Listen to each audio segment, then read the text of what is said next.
For AD Hargreaves and Rufus Fuller, this was a walk down memory lane, reminiscing about their lives in a tornado.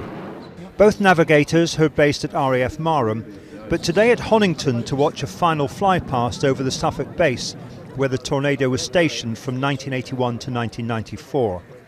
A final tour that got underway yesterday, a lovely moment near Leaming in Yorkshire, where the three Tornadoes flew high above the steam locomotive called Tornado. AD trained on a Tornado at Honington and flew during the Second Gulf War. There's a tinge of sadness, I suppose, but a lot of reflection of, the aircraft has been around for a long time. It's served well, it's done what it's asked to do, and it's going out on a real high. For 40 years, the Tornado has been a familiar sight in our region and is being retired from active service at the end of next month. Earlier this month, a final return to Marham, having been involved in operations on the Iraq-Syria border. Most fond memory was last year in the RAF 100 flypast. Being part of a 100 aircraft over London is probably something that I can't imagine I'll ever get to see again in certainly my Air Force career.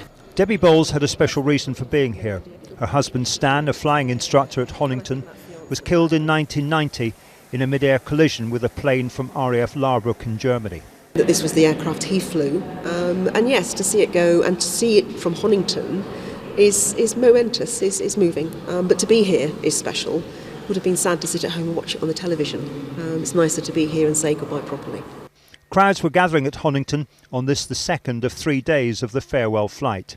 Well, it just illustrates, doesn't it, how much interest there is in the old girl, and how much people want to pay their respects, if you like, in some sense, in saying farewell to what has been an iconic aircraft for the Royal Air Force. Shortly after 1 o'clock, the moment they'd all been waiting for.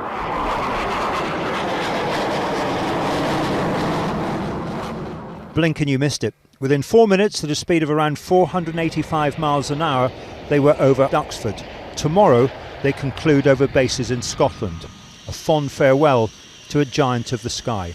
Markham Robertson, ITV News, Suffolk.